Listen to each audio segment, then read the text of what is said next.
everyone. Welcome to Aftermath. I am so sorry for the delay. We were fighting off the internet gremlins valiantly. I think we have defeated them. So here we go. Let's try this again. It is Thursday evening at 8 p.m. Eastern. We are live on Twitch and YouTube. Thank you so much for joining us tonight. We are happy to have you all here. I will bring on my wonderful guests in just a moment, but just a warning, there are spoilers ahead for the Curse of Strahd, especially Amber Temple, because that is where our party is at right now, and we are going to talk about it. Just a quick announcement before we get started, or I just want to give a thanks to our sponsors at Forged Gaming Company. They make incredibly good quality tabletop accessories for players and game masters alike, and they've provided us with the discount code. So Christmas is coming. If you want to get some fun stuff for your party, just enter the word RealmSmith20, all one word with numbers at the end, to receive 20% off your entire order. So thanks, Forged Gaming. Join us Monday nights for Into the Mist, our live main title show at 7 p.m. Eastern. The Dawnbringers have fully entered the Amber Temple, and boy, have things been interesting. The sarcophagi have been giving some compelling visions to our beloved party, and our party may never be the same again. If you want to show some support for Realmsmith, we do have a Patreon. Consider checking that out. The link will be in the chat. I think that's it. So as usual, if anybody watching live has any questions, go ahead and put it into the chat prefaced by the word question, where our moderators will be able to grab them and give them to me easily. And we'll try to get as many of them answered as we can. So I would like to bring on my wonderful and beautiful guests. Today joining us, we have the incomparable Omega Jones, also known as Critical Bard, and our own benevolent DM, Jason Azevedo. Hi, guys. What's up? I'm home. You're home. Oh gosh. Jay. How does it feel? Better. It was quite the experience. Let me just say, trying to get home last week, but it's okay, or this week, I should say. How many extra days were you stuck in the States? 2 extra days after Game Holcon. Jeez. Well, we're glad you love this place, obviously. You just can't leave us. Yeah. Okay, so I'm sure lots of you have burning questions about this last week's episode because, I mean, I know I do. But before we get too far into that, do we have any updates that we can give on Champions of the Realm, Jason? I know so far we have announced 3 of our guests, Matthew Lillard, I almost said Esmeralda, Nora Ibrahim, and of course, Omega Jones. Yes. So what I can say is I can't announce any more of the cast just yet, but we will be very soon. But this week was super important when it came to kind of finalizing details for recording and all of that stuff. So we will keep folks posted, but time is getting tight, and it's a little like herding cats when it comes to just figuring out schedules and all that kind of stuff. But we're super pumped, super pumped. So yeah, I guess no, there isn't any real new updates, but we just landed a really big name, so we will be announcing that in the next little while, next to, of course, Omega Jones himself, and yeah, it's gonna be fantastic. It's gonna be fantastic. So excited. Lots of creative stuff happening. A lot of creative stuff going on right now, designing of the overlays and graphics, and it's like filming a TV show. It's going to feel different than anything we've ever done, and production value is through the roof on this one, so we are super excited. Anyways, that's enough of that. I haven't had a chance to have Omega on since we announced that he will be playing Human. I would love to know a little bit of your decision-making process on picking Human. I mean, it was very simple. How often do you get a chance to play a totally real, authentic human who's not 3 kobolds in a trench coat? How many times do you get to do that? So I'm very excited. I have some ideas how things are going to work, but yeah, I can't wait to destroy everyone, obviously. Are we allowed to talk about what his class and subclass is? Yep. I mean, he's an Idle Champions character, so yeah, it's well known. Yeah, you can talk about it. Yeah, he is, if I am remembering correctly, a rogue bard. I don't know for Yes, he is a rogue bard. Rogue bard. Interesting. So well, they are a rogue bard. Human. Single Yep. person. So he can have fun, inspire, and also backstab you. So fun. You'll never know it's coming. So intrigued to see how that's going to be. I feel like you are going to have some silly RP shenanigans, and I'm excited. So that is Champions of the Realm, folks. We're super excited about it. It's coming up. Stay tuned. Lots of announcements coming. Now, the content we've all been waiting for. Why is Omega look like undead? Oh yeah, maybe we should also talk about that. I see Omega that Jones. Yeah. We know that you are incredible at makeup, so please just give us a little bit of an explanation of why you look so extra amazing today. It is a very simple reason. I do follow me on TikTok at Critical Bard. I do a lot of you sing melody videos where I sing all the harmony plus some beatboxing and any type of clapping or snapping I need to do. And then you can duet and do the melody line to that harmony. So it all comes together and you have like this leading moment. And today, because it's Halloween, week, obviously, I just want to do something really quickly and spooky. It's like it was meant to be zombie-esque, but then it became very ventriloquist-esque, and I'm not mad at it. So it's just this, and it was for Thriller, aka Michael Jackson. So go to TikTok and duet that. That sounds awesome. I love me some MJ, man. Who doesn't? Come so on now. Jay, when are you going to be posting your harmony? Because we all know you can. No. Yeah, good question. I had some fun with some of them. Collaboration. Let me just say that, I mean, I have quite the range, but I don't have Omega's range. So, yeah, we'll yeah, I won't lie. This one's a little high. Yeah. When I did I always duet with the melody as well, just so people can listen to them. I said, I'm doing this as a head voice. Yeah. Not gonna be that good. You just need to hear it. Yeah, exactly. So that's it. But, it's good. I can't wait to hear it. Okay, so Amber Temple. Compelling visions, party changing events. Omega, how are you as a player feeling right now? And then how are you as a character feeling right now? Me as a player, see, I live for these moments. Not just in D&D, just like when I'm performing, you get those very emotional, just like heavy, you just getting into the guts of it all. It feels like fulfilling. It feels like you're satisfied once it sits. It's like, that was a good moment and the world just witnessed something very cool. And I think across the board, everyone had some really just meaty, nice moments. Yeah. And it was just nice to sit there and have it happen.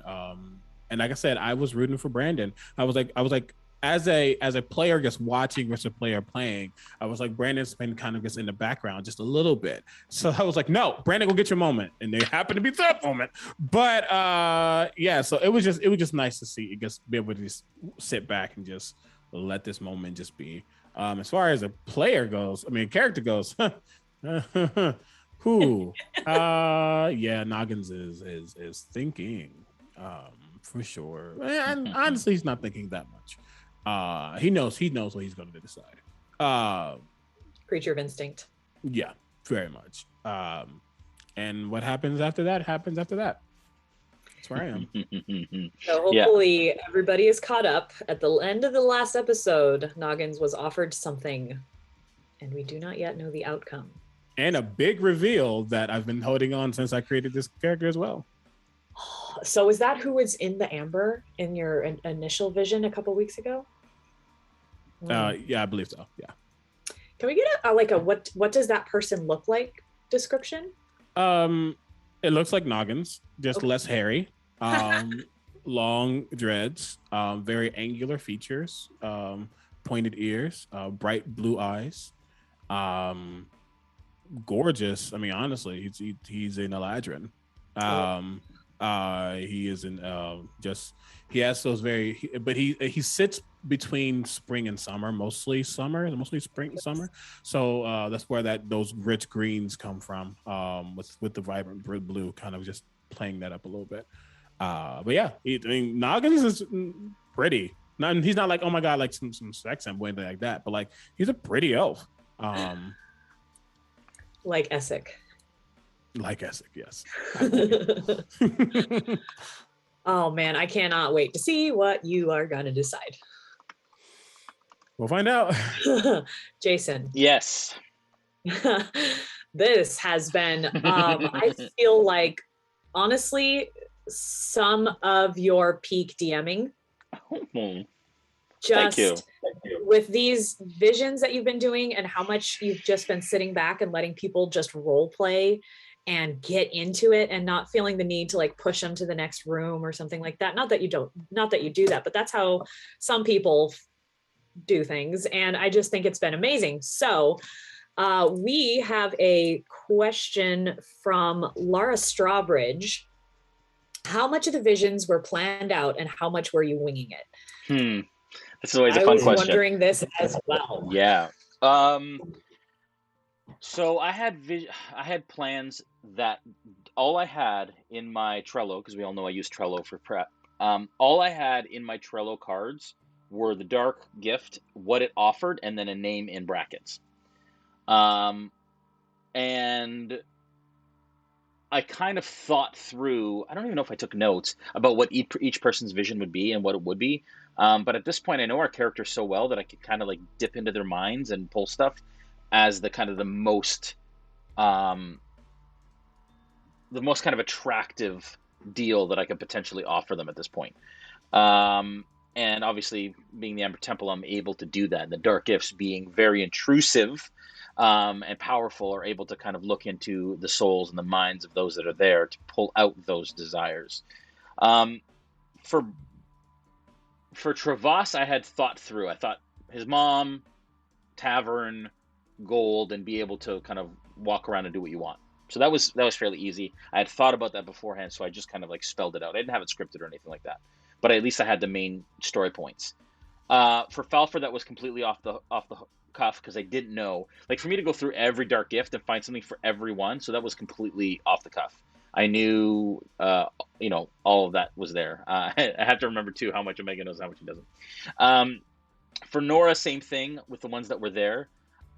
Obviously, people should know that there's a dark gift for everyone, right? And so I've even changed some of the ones out of the book and added them from other sources, including the one that I offered Noggins, which was from Lunch Break Heroes, actually. I can't take credit for that. But so yeah. So for Brandon, though, because he's part of an amalgam, I didn't specify at all which one I would offer, because I just kind of wanted to figure out in the moment which one seemed most attractive and which one in the moment would cause the most chaos. And that one was it. And I was like, wow, this one is definitely it. And I remember, again, I don't know I have them written down, but I don't know if all by heart, but I knew that there was a personality or an amalgam character who really wanted power. And so I was like, you know what, this is it. And so I went for it, and then the rest of that was completely made up. And the vision was made up, the battle scene, all of that was kind of made up on the fly. Even the mechanics of fighting off the others, and what was beautiful about that moment, and tragic, and led to tragedy, but the beauty of that moment was that it was in my feeling, completely collaborative storytelling. So, Yeah. I was like, Brandon was like, well, would the other personalities be there? I was like, absolutely. And that's what sparked it. So that wasn't a plan in any way, shape, or form. None of this knew it was happening. Brandon didn't know what that was. I didn't even know that was happening. So I was like, yes, that's a great idea. And then we built and built and built. And then me making sure, though, in those moments, that it's not me deciding to kill one of the characters. I'm providing the narrative and the chaos and the opportunity for story to be told, and then through the roles and their actions deciding exactly what that fate is. And so, when it was just about creating great story. And Brandon and I spoke afterwards at length, and he's obviously very cool, and he's happy, and he's like, I'm just interested to kind of dig into what the amalgam looks like without Sterling and all this kind of stuff, because that's huge. But I think that, in talking to him, you have to have Empire Strikes Back for Return of the Jedi to happen. You have to have valleys of defeat and sadness in order for the victories to feel epic and incredible and awesome. And so I love that our cast can dig into those moments and really sink their teeth into them. Pardon the pun. And roll with them, right? I didn't expect, let me say this, and I have so much to say about this last episode, but I did not expect, and I've said this to many of our players, I didn't expect the players or the characters to treat the dark gifts like Pokemon. Like, I really didn't. I wasn't like, oh my gosh, I want all of them, collect them all. I didn't expect that to happen. I'm glad it did. It's fun. I'm glad it did because they decided to do it. I think once they got a few, now like, oh, wait a second. But it was great because I knew that when, Noggins was kind of like, everybody don't touch anything, nobody accept them. I was like, just wait till I have what I have for you. And I'm so glad that by the end of the episode, we got to that point where I could offer Noggins something that obviously is very tantalizing. So to answer your question, Laura, sorry, the long way around. I didn't plan, the whole Sterling thing was completely off the cuff and collaborative storytelling between Brandon and I in the moment. This honestly was a great example of the power of collaborative storytelling, because like you said, you didn't tell them to do anything or not do anything. So I'm just curious your guys' thoughts on how to foster that sort of thing at a table and make sure that that's something that everybody's comfortable doing, because it does take a lot of trust. Yeah, and let me say that I have a great respect and love for my players to be able to put the fate of their backstory and their future and their characters in my hands the way that they do. Omega literally, and this is inside baseball, 5 minutes before we started playing, said, "Oh, you asked me for some backstory stuff. Here are some names and some characters from my backstory," which I then dropped in immediately in that episode during that vision. So, and Omega has said, and other players all the players at the table have said, "Jason, here's like kind of some stuff, but you make up the rest." Right? Travas said, "Yeah, I know my mom lives in Barovia. I don't know who my dad is." And I was like, haha, do I know who your dad is? And so, that allows us to really weave a story together, taking kind of their backstory. Some are more verbose than others, but then being it like Brandon's is like a novel, you can imagine. But you can see how a deep backstory and really investing time into your character creation really lends to creating very epic, deep moments in game as well. So anyways, that's all to say. Yeah, I just love our cast for being able to trust me as much as they do. What do you think, Omega? As a player, how do you think that works out for you? I mean, I think it's been hit on the nail. It's all about that trust and connection that you have, and you won't always have that at every table. I am in multiple games, both on stream and off, and I am not connected to all of them. It's just not how it works, because you don't always have the opportunity to have those bonds, or they don't form. But when you find that group, and you find that momentum, it really is a game about giving and taking. It's about, that bob and weave of sharing that microphone for a second, to let that story be told, whether I'm giving you the means to tell a story, or you're giving me a means to develop a story. You'll find that flow, and it works. And you said something that's really important. You don't have to have the most, dynamic or laid out backstory to have a meaningful story told. Like I gave Jay a Google Doc, maybe about a page and a half about how I pictured the basis of his story and how he got to Barovia, and I gave some names and some things like that. But like everything else has kind of got, just developed. His entire I knew how he got to Barovia. I didn't know how he became a goat. We kind of discovered that together. So it's just about that, having that conversation with your DM or your fellow player and just seeing what feels right and what doesn't feel right, and how much you trust and how much you want to, go for it. And you just have that conversation. That's the first step. Yeah. And I think it's a delicate balance between creating a really deep backstory that fills in all the spaces, or creating a backstory that has enough space so that your DM can run with it as well, so that it feels like a real world, right? So give me what is really important to you, and then allow me to kind of run with the rest and figure out where to take it from there. And I think Omega's approach to that has been perfect, because he's given me parts that I can play with. I'm the type of DM that loves to take a piece that exists and then build on it. That's why I run pre-canned campaign books, in my opinion, better than I run homebrew stuff. Is I love to improve on things. Because for me, it's like, if I have the meat and potatoes, then I can add the gravy, and have more time to add the gravy. That's kind of my approach. I just made that up. Yeah. You don't have to spend your yeah. time figuring out how tall a hallway is. Right. You can Right. delve Exactly. into crazy visions that are going to wreck your party. Exactly. So it's been quite beautiful that way for us to be able to kind of experience that together. Well, I just want to read a couple comments from our audience because they are just so wonderful. Starring Pooh says, Omega, your makeup is on fire. Vixen says, I love your makeup. CB, Sakura says, CB, ready to be spooky, looking good. Scott Strawbridge says, I enjoyed Jason's portrayal of the Nothics, which I also thought was really interesting. How did you do that? Oh, am I frozen? Nope, you're good. Oh, your video's frozen. It's frozen. Oh, uh-oh.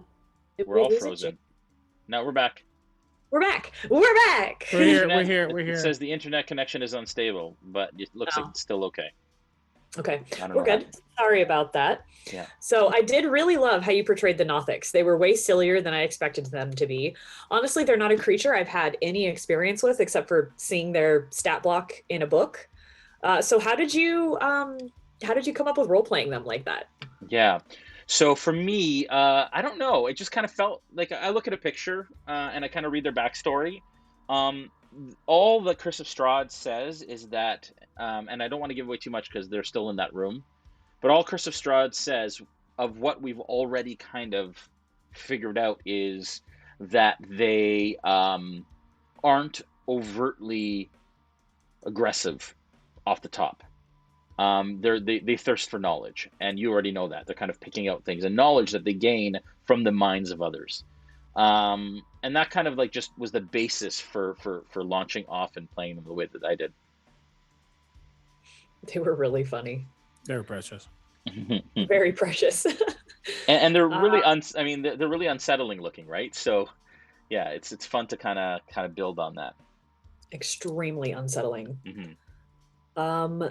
Hell NY says the last episode and this episode and last, the players seem to be underestimating the risks they are in until they are in deep trouble. Statue room / Pokemon sarcophagus. Yeah. I love that's become the thing. Yeah. Do either of you agree or not? So, yes, but I'm going to rephrase it because I don't think anyone's underestimating anything. We've had the conversation. Well, we know that unfortunately it's not Noggin's favorite thing, but we know that Falfer has a knack of curiosity, and we know that Travas wants to know and understand. So we know that they are going to do things just because that's part of their character. Yeah. Unfortunately, they are also learning, well, we as a group are also learning that, that's not the best thing all the time, and there will be consequences. Yeah. And that's where Noggin's conversation came from. It was never meant to be a true reprimand of them because he doesn't own them. He's not their parents. He's not their leader or anything like that by any means. Yeah. He was just saying, we have time and time again jumped into something and not much good has come from it. Now we're in a literal place where a god of secrets who might be evil is either encased or has power embedded in here, don't just go touching everything. I'm not saying don't do it, but think about it first. And me, the one with a negative to his intelligence, is telling you right now to stop jumping in, because it's going to get you killed. So, sorry, go ahead. Jay? Jay, what you got? I thought Jay was going to say something. Sorry. I think that what really interests me about what really kind of sticks out with me about the episode is that it's amazing how the players and the characters are so deep into their characters that we are starting to have characters taking opinions and having opinions about what other characters are doing and really sticking through. And so, like, I think I said it to somebody this week, and that is that every player was their character in that episode. Yeah. And you're so far along that campaign, you get so deep into that role play that there wasn't a single person at that table on Monday that was their player. They were so deep into their character that they were their character that in that moment, and you could see it. Dave actually sent me today video that he took of Brandon during that whole thing from across the table, and he posted on socials. Holy crap! Right, like the look, and it's intense. It's intense. I frankly, after the episode, my back was sore because I was so tense and so like tight from the intensity of that episode. And sure, it's great TV. Sure, it's great like viewership and entertainment, but it's exhausting. And you know, you've built and played these characters for so long that to have something happened last episode is intense, very intense. Very intense. Because of that conversation that Noggins had just had, it made that moment when you saw what you saw in the vision that much more impactful, because suddenly it was so personal. Yeah. And I could just see the sorrow just cover Noggins and you, Omega. So what were you thinking in that moment when you realized what you were seeing? Again, I mentioned it. I might have mentioned it in the Discord. No matter how much we had Pokemon fun and it was so good, what we knew given to us is that at some point, Sterling was going to have a vision, Noggins was going to have a vision, and Dimitri were going to have a vision, because we saw those moments in that room before we stepped inside, truly. So he was expecting to meet something. He has to know what. Again, it happened to happen after the reprimanding. Yeah. But he didn't know how much he was going to see. He didn't know how much he was going to be affected. You know, seeing not just himself, but something else that was revealed is that he has a partner. Yeah. He has a partner, Xander. Who another, you know, gets inside baseball, as Jay says. If you remember the episode prior or 2 episodes prior, I don't remember, when they found the episode prior when they found the staff of Frost. And Naga was like, "Can I see that, please?" Because his partner has a staff of Frost, and his partner is a Winter Eladrin. He was thinking about his partner when he was like, "Oh." So that's why he kind of held on to it. He was like, "Can I see that? I don't know how to keep it. I just want to see it." He ended up keeping it, but still. So yeah, it was just a lot of emotion was being brought out, and his heart is hard. He just wants to be home. So. Oh man, that makes my heart go out to him so much. I wondered, because it's not usually like Noggins to be super interested in magic items. So I was like, oh, that was interesting, but that totally. Yeah, it could probably read as, oh, he just wants a magic item because it's a staff. No, didn't care if it was a staff. It was a staff of Frost. Yeah. It reminded him of Xander for a moment. Oh, Winter Eladrin and Springy Summery Eladrin. So cute. Eladrins are really, really Winter cool. Eladrin Warlock. I'm not gonna. It's never gonna get heard. Maybe not, but yeah, he's a whole thing. But it's cute. Anywho, I'm intrigued. I mean, it's probably never going to be seen. So it's just backstory stuff about Xander. He's never say never. Okay, then I won't say anything now. Crap. But yeah. Got a couple more really sweet comments. Laura Strawbridge says, Jay, that was some really amazing storytelling with the visions. If we could give you inspiration for being such an amazing DM, we definitely would. Aw, thank you, Laura. And sweet. then Scott Strawbridge says, last session was some of the best role playing I have seen in my 30 plus years of playing D&D. Wow. That's great. It It was really honestly, for me, it was the most intense episode for sure that we've ever had. And and I think it's the best. Like, I think it is now the best episode that I can remember that we've ever had. Yeah. I mean, as like a full on episode, because there's obviously been some really incredible moments peppered throughout, but just that whole episode, I was just on the edge of my seat, like what's going to happen, and the way you tied in backstory and everything, just really amazing. Yeah. So I do think we should talk a little bit about the importance of checking in with your players after a session. Yes. Because I have seen a lot of comments of like, I hope Brandon's doing okay. I really hope people checked in with him. One thing that's really important to note about this group in particular is they, the four that play at the table in Canada are really close friends that have known each other for a really long time. But even that doesn't mean that you shouldn't be checking in with your players.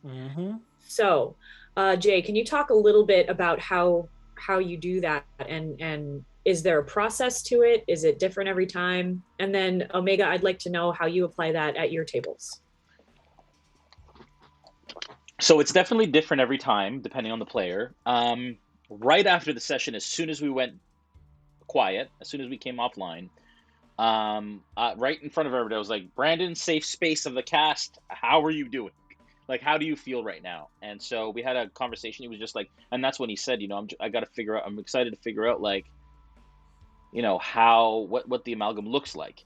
And then I said, and this isn't just to kind of appease him or anything like that, but just to say, like, understand, it's the whole Empire Strikes Back thing. It's like, everyone in the cast needs to understand that we do these things to go down so that we can then bring it up in a crescendo. And the victories are that much greater with defeats. So, and when there's blood in the water, D&D's better. So, again, even saying that, there's a tinge of undead in Sterling because Sterling still exists is it's a pinprick of hope. It's a point of hope that maybe there's a future there, maybe there isn't. I didn't know Sterling would die. I really didn't. I didn't know that part of the amalgam would go.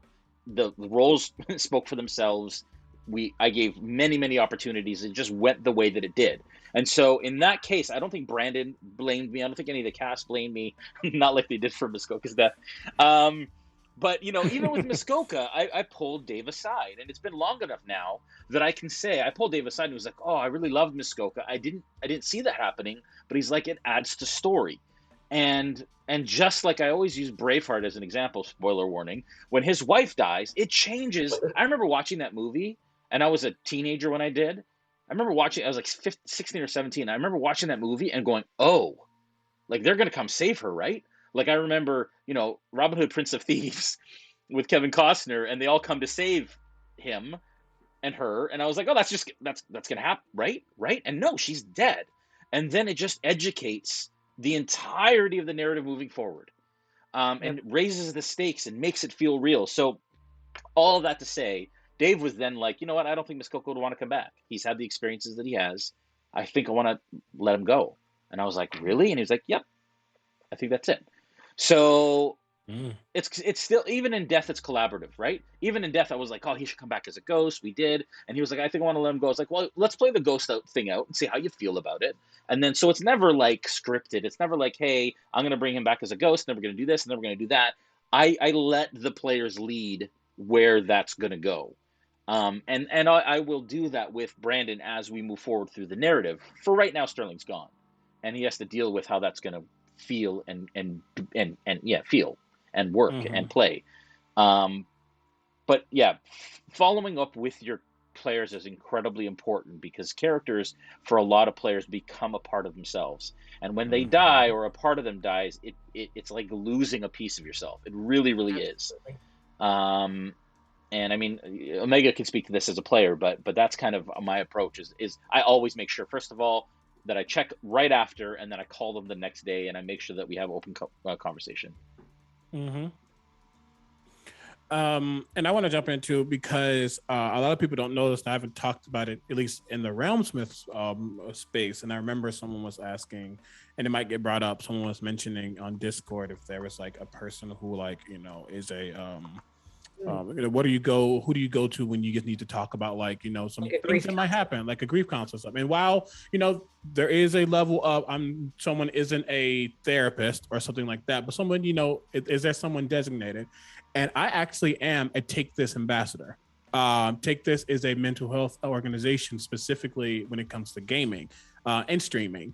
And tabletop in that nature, because people forget that you're putting a lot of yourself into this space, and you can go through some stuff. And Take This is just a really good organization, and it really strives to respect and listen when people need that, just somebody to listen, when you aren't sure, or you just need, because we throw away, you know, some of the feelings we have when it comes to gaming, because it's just a game, it's just another thing, you know, you'll get over it. But you wouldn't say that to the athlete when you know they're going through it on that field right now, because they just lost something or whatever. You're gonna go, you know, almost like coddle them because they're the athlete, but like games are just as, you know, especially tabletop, streaming and tabletop. So I'm very proud to be a Take This ambassador. If you go to takethis.org, you can get a lot of information on that. But sorry, just with all that saying that, checking in and you know, just being there for the cast and your fellow player, it's not all on the DM. It's, as we talked about, it's a collaborative effort, and that includes offline, when you're just making sure that the group is still whole, that everyone's feeling, you know, where they need to be. And sometimes there's some hard stuff, and you just want to make sure that everyone is feeling good. And if they're not, you can talk, you know, just know, hey, you can talk to me, and you know, I am in this story with you. I know that was a hard decision, but you know, you can vent, you can do whatever. It's just important to have those people to come kind of lean on. People just need to know that they are heard without judgment, even if you don't have the perfect words to say. I'm actually gonna do All right, so we are getting real close to the end of our time, so just to end on a fun, light note, Jason and Omega, what are some of your favorite Halloween movies? Let's start with Omega. Oh no, okay, someone asked me this the other day and I said I don't know. Candyman, the original. Okay. It's not a Halloween movie, but any Black person would say it is, and it's Tales from the Hood. And if you've never seen it, it's a bunch of vignettes, and it whew, it scares the shit out of me. Sorry, scares me. Oh, you're allowed. What else? That's fantastic. I'll get in with this one. I'm always going to be a Chucky fan. Child's Play is just the greatest. Man. I will punt that little thing into Timbuktu, but it will always be a good movie. That's brilliant. That's brilliant. What's your favorite Halloween movies, Jay? When I was a kid, I watched my uncle. My grandmother was away for the weekend, so my uncle and I, who was just 5 years older than me, he was like a brother to me. Shout out Uncle John. We used to sit, and he rented the first 3 Nightmare on Elm Street movies, and I watched them in a row at like 8 years old, and couldn't sleep for a month, and my mom was so mad at him. So watching them back now, they're not quite the same, but Dream Warriors is so good. So that's really great. Also, I watched Pet Sematary, the original, when I was, again, like 12 or something, in the basement with my friend.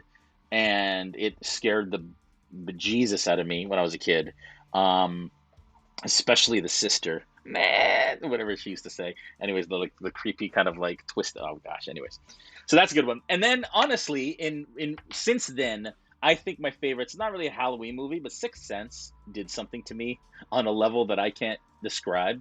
And then The Conjuring, I think, is the best horror movie in recent memory.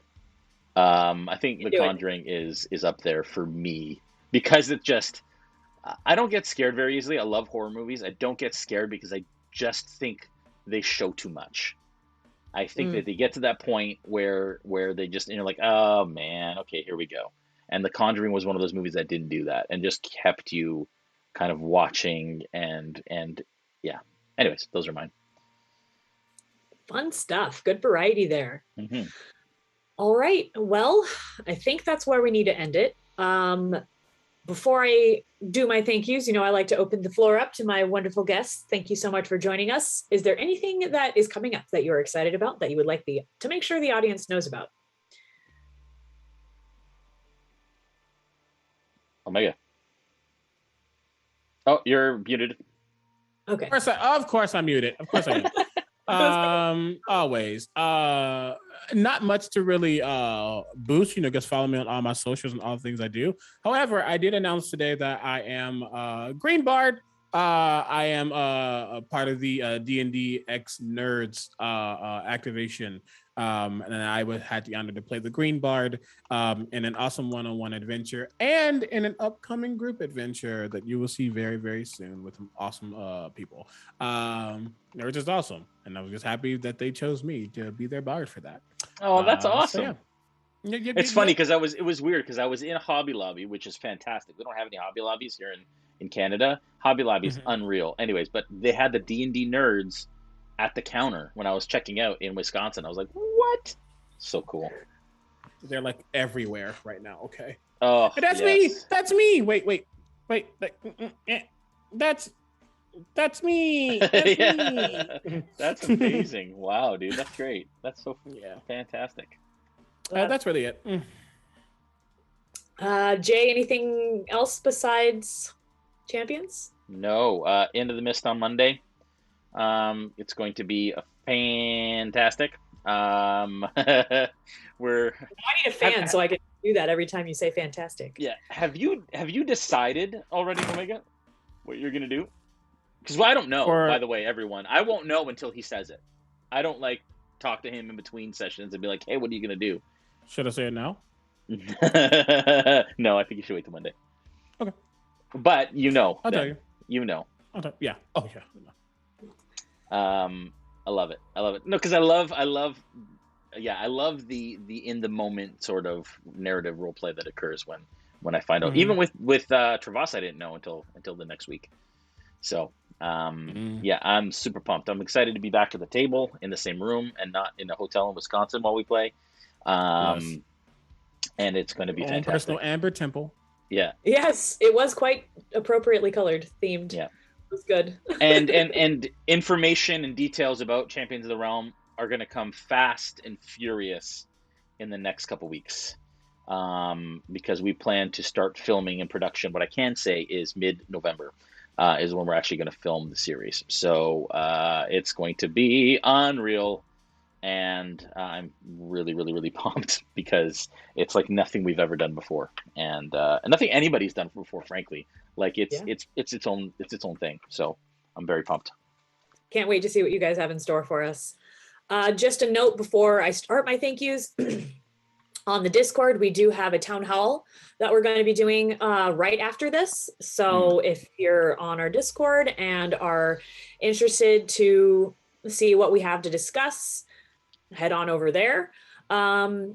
But that does it for our show tonight. So huge thanks to our amazing sponsor, Forged Gaming Company. I can say words. Thank you so much to Jason and Omega for joining us this evening. You guys are great. Thank you to our Realm Watchers, Technomancers, and our Weavers. You guys add so much value to what we do and help make our community really a community. And of course, thank you so much to my fellow Smith Guardians. You guys are everything. Thank you so much. And every single one of our viewers, we love you all. We appreciate you all. We thank you all for spending your evenings with us. And one more thing I want to add because I know you're wrapping up. I just want to say that I can't tell you how thankful I am that Omega is part of our community. Like I really, really can't. Omega and I talked a while about him being involved, and I don't want to get emotional, but it's been incredible. And for someone of Omega's kind of status in our industry, for him to have dug in to what we do and invest the time, money, and effort that he does into our little community and our little corner of the internet, I cannot tell you, and I want to thank him officially, publicly, online, in front of everyone, even though he's freaking the crap out of me right now. He's gonna turn off his camera. Because it means more than he'll ever know. So in so many different ways, and I don't need to count all the ways because they're numerous. So thank you, because it's a blessing. Thank you. I like this group, and I like having fun. Also, I get to play another character in the Discord. It's great. Yeah. Yeah. Alrighty. Well, then, on that wonderful, beautiful note, we will see you Monday as we venture back into the mists. Bye. Oh, that's my cue. Yeah, that's TJ. Bye.